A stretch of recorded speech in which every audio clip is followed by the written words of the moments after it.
चलिए ब्रेक के बाद एक बार फिर से आपका स्वागत। और इसी बीच बड़ी खबर, अजमेर दरगाह से विवादित नारा मामले को लेकर के इस वक्त की सबसे बड़ी जानकारी। गौहर मामले में गिरफ्तार 2 आरोपियों की जमानत खारिज कर दी गई है। आरोपी फकर और मोइन की जमानत अर्जी कोर्ट ने खारिज कर दी है। बड़ी खबर इस वक्त की, सेशन कोर्ट ने जमानत याचिका को खारिज किया। हाई सिक्योरिटी जेल में बंद है दोनों आरोपी और फिलहाल पुलिस रिमांड पर है गौर चिश्ती, जिससे पूछताछ जारी है। बड़ी जानकारी इस वक्त की, अजमेर दरगाह विवादित नारा मामले को लेकर के बड़ी खबर है। बड़ी और अहम जानकारी इस वक्त की, सबसे पहले सबसे तेज न्यूज 18 राजस्थान पर हम आपको बता दें बड़ी जानकारी अजमेर से। इस वक्त की बड़ी खबर, गौहर मामले में गिरफ्तार 2 आरोपियों की जमानत अर्जी को कोर्ट ने खारिज कर दिया है। आरोपी फकर और मोइन की जमानत अर्जी खारिज की गई है। सेशन कोर्ट में इसे लेकर सुनवाई हुई और सेशन कोर्ट में अर्जी दाखिल की थी। सेशन कोर्ट ने इसे खारिज किया और अब इनसे पूछताछ की जानी है। हाई सिक्योरिटी जेल में बंद है दोनों आरोपी और फिलहाल पुलिस रिमांड पर गौर चिश्ती से पूछताछ लगातार जारी। इस वक्त की बड़ी खबर। चलिए आगे बढ़ेंगे। मध्य प्रदेश के धार में बड़ा हादसा होने की जानकारी इस वक्त सामने आ रही है। नर्मदा नदी में यात्री बस गिरी है। बड़ी जानकारी, पुल से नीचे यात्री बस गिरने की खबर मिल रही है। अब तक 13 लोगों के शव निकाले जा चुके हैं और ये बड़ा हादसा है। नर्मदा नदी में यात्री बस के गिरने की दुखद खबर है। मध्य प्रदेश के इलाके में ये बड़ा हादसा हुआ है। बड़ी खबर, इंदौर से महाराष्ट्र की ओर ये बस जा रही थी और तस्वीरें आपकी टीवी स्क्रीन पर देखिए किस तरीके से नर्मदा में ये यात्री बस गिरी है। इससे बड़ा हादसा हुआ है। 13 लोगों के शव अब तक निकाले जा चुके हैं। बाकी लोगों को भी लगातार तलाश किया जा रहा है। राहत और बचाव दल मौके पर मौजूद है और ये इस हादसे के बाद की पहली तस्वीरें आपकी टीवी स्क्रीन पर। मध्य प्रदेश के इलाके में यह बड़ा हादसा हुआ है। धार इलाके में यह हादसा हुआ जहां पर नर्मदा नदी में एक यात्री बस गिर गई।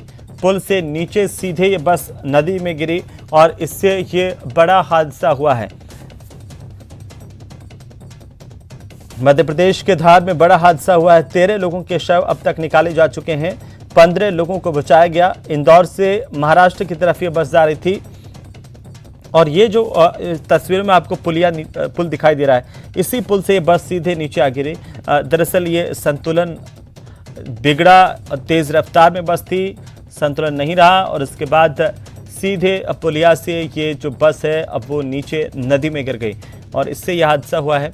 हालांकि जो बस है उसको अभी निकाल लिया गया है। 13 लोगों के शव भी यहाँ पर निकाले गए। कुल 15 लोगों को बचाया गया है और इस तरह से जो जानकारी अभी तक सामने आ रही है उसके मुताबिक ये बस जो है वो इंदौर से चली थी, महाराष्ट्र की तरफ जा रही थी और इसी दौरान धार में हादसे का शिकार हुई है। और ये हादसे के बाद की पहली तस्वीरें देखिए। जैसे ही हादसा हुआ यहाँ पर कोहराम मच गया, चीख पुकार हो गई और जानकारी मिलने के बाद तुरंत बचाव और राहत दल को मौके पर भेजा गया। कुल 13 लोगों के शव निकाले हैं और 15 लोगों की जान यहाँ पर जो राहत दल है उसने बचाई है। और फिलहाल ये तस्वीरें हैं, धार की तस्वीर है। मध्य प्रदेश के धार में ये बड़ा हादसा हुआ है। 13 लोगों की मौत हुई है। चलिए आगे बढ़ेंगे। आज सावन का पहला सोमवार है और जयपुर शहर से कावड़ यात्रा निकाली जा रही है। पहले आप ये तस्वीरें देखिए कैसे आखिरकार कावड़िए बोल बम के जयकारे लगाते हुए आगे बढ़ रहे हैं और प्रशासन की ओर से डीजे पर रोक लगा दी गई है और इसके बाद परंपरागत ढंग से ये कावड़ निकाली जा रही है। तो यहाँ पर आज सावन का पहला सोमवार और काफ़ी संख्या में जो श्रद्धालु हैं वो कावड़ के लिए निकले हैं। वाद्य, ढोल, झांझ, मजीरे लेकर के ये बजाते हुए आगे बढ़ रहे हैं। हालांकि पहले इस तरह की कावड़ यात्राओं में बीच में शोर शराबा और डीजे जो है वो बजाया जाने लगा था, लेकिन प्रशासन ने इस पर अब की बार पाबंदी लगा दी है कि डीजे आप नहीं बजा सकते हैं क्योंकि बहुत ज़्यादा ध्वनि प्रदूषण और शोर करता है, आसपास के लोगों को भी परेशानी होती है। तो इस लिहाज से इस पर प्रतिबंध लगाया गया और अब जो पारंपरिक वाद्य यंत्र है वो यहाँ पर बजाते हुए शिव भक्त नजर आए हैं। जयपुर के परकोटा बाजार में कावड़ियों की धूम नजर आ रही है। ये परकोटे के भीतर की तस्वीरें हैं, चौपड़ की तस्वीरें आप देखिए। जब यहाँ से ये पूरी कावड़ यात्रा गुजरी और कावड़ियों के हाथ में तिरंगा, भगवा तमाम लेकर के आगे बढ़ते हुए नजर आए और व्यवस्था बनाए रखने के लिए पुलिस प्रशासन का भी इंतजाम किया गया। ड्रोन कैमरे से यहाँ पर निगरानी की जा रही है और इस बार कावड़ यात्रा के लिए रजिस्ट्रेशन भी जरूरी किया गया है। तो सावन के सोमवार को लेकर के 5 अलग अलग तस्वीरें हम आपको दिखाने जा रहे हैं। आपकी टीवी स्क्रीन पर लगातार श्रद्धा का सैलाब देखने को मिल रहा है। सावन का पहला सोमवार और 5 अलग अलग जगहों की तस्वीरें आपकी टीवी स्क्रीन पर आ गई हैं। अब देखिए किस तरीके से लगातार तमाम जगहों पर श्रद्धा, उल्लास, उमंग दिखाई दे रही है। पहली तस्वीर झारखंड महादेव की तस्वीर है, राजधानी जयपुर की, और इसके बाद में जो बीच की जो तस्वीर आप देख सकते हैं बस्सी की तस्वीर है, नईनाथ धाम, जहां पर बस्सी में भी श्रद्धा जो है अब वो यहाँ पर सुबह से ही देखने को मिली। काफ़ी संख्या में श्रद्धालु यहाँ पर इस शिवालय में पहुंच रहे हैं। और गुप्तेश्वर महादेव जो पोखरण का मंदिर है उसकी तस्वीर भी आपकी टीवी स्क्रीन पर, झुंझुनू में जो मंदिर है बावड़ियों की बगीची, वहाँ की तस्वीर भी आपकी टीवी स्क्रीन पर है। और साथ ही साथ नीलकंठ महादेव, दौसा का नीलकंठ महादेव, जहाँ पर ऐसे तो श्रद्धालु साल भर तक इसी तरह से पहुंचते हैं, लेकिन खासतौर पर सावन में भी अगर सोमवार हो तो यहाँ पर जाहिर सी बात है कि भीड़ बढ़नी लाजमी है। और उसी तादाद में सुबह से ही श्रद्धालु यहाँ पर पहुंच रहे हैं, बाबा भोलेनाथ के दर्शन कर रहे हैं। विशेष पूजा अर्चना का दौर जारी है। तो सावन के पवित्र महीने का आज पहला सोमवार है। उदयपुर में सोमवार को शहर के सभी शिवालयों में सुबह से ही भक्तों की आवाजाही देखने को मिल रही है। भक्त महादेव को जल, दूध और बेलपत्र अर्पित कर पूजा अर्चना कर रहे हैं। वहीं शिवालयों में महादेव के भजनों पर भक्त मंत्र मुग्ध हो रहे हैं। तमाम जगहों पर शिवालयों में श्रद्धा का सैलाब है। उमंग, हर्षोल्लास के साथ बाबा भोलेनाथ की पूजा अर्चना, आराधना का दौर जारी है।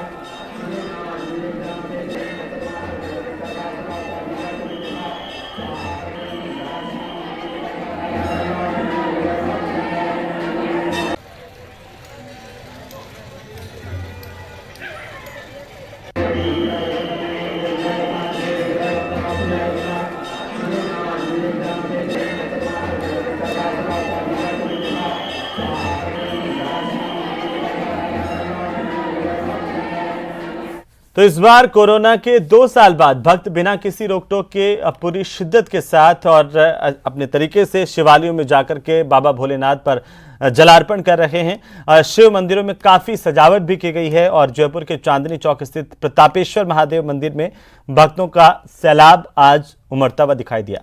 मंदिर में रुद्राभिषेक किया गया, विशेष पूजा अर्चना की जा रही है।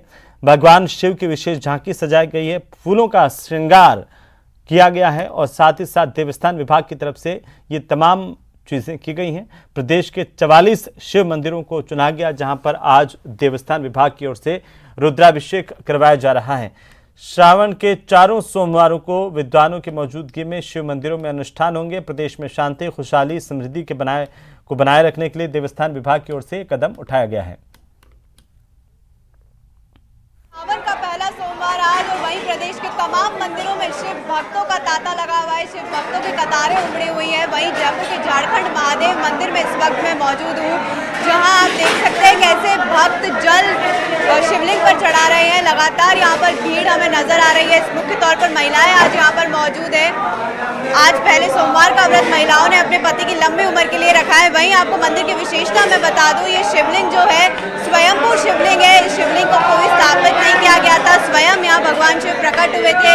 1918 में इस मंदिर की स्थापना की गई थी। वहीं हम ज्यादा जानकारी के लिए पंडित जी के पास जाएंगे और उनसे जानेंगे कि आखिर इस मंदिर की क्या विशेषता है, कब से ये मंदिर जो है यहाँ पर है और क्यों यहाँ भक्तों की भीड़ उमड़ती है। पंडित जी, क्यों भक्तों की भीड़ इतनी उमड़ती है और कब से ये मंदिर की मान्यता है? यहाँ पे भक्तों की बहुत तादाद में भीड़ उमड़ती है और सबकी मनोकामनाएं पूर्ण होती है, इसलिए सब भक्त मनोकामना पूर्ण करने के लिए भगवान के दरबार में हाजिरी लगाते हैं, जल अभिषेक करते हैं।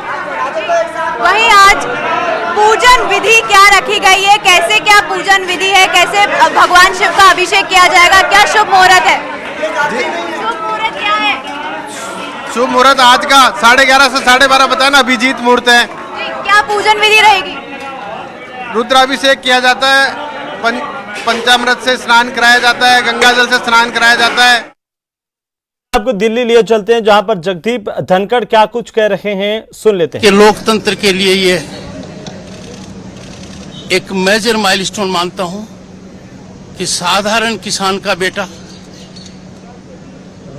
आज नॉमिनेशन कर आया है। मैं माननीय प्रधानमंत्री का कृतज्ञ हूं, लीडरशिप का कृतज्ञ हूं कि उन्होंने मुझे यह सुअवसर दिया। मेरी पृष्ठभूमि को देखते हुए मेरा निरंतर प्रयास रहेगा कि भारतीय राजतांत्रिक व्यवस्था का, प्रजातांत्रिक मूल्यों का बढ़ोतरी हो। यह मेरा प्रयास रहेगा। मेरे पास शब्द नहीं है व्यक्त करने के लिए। सपने में भी यह नहीं सोचा था कि एक साधारण व्यक्ति को इस प्रकार का सुअवसर मिलेगा।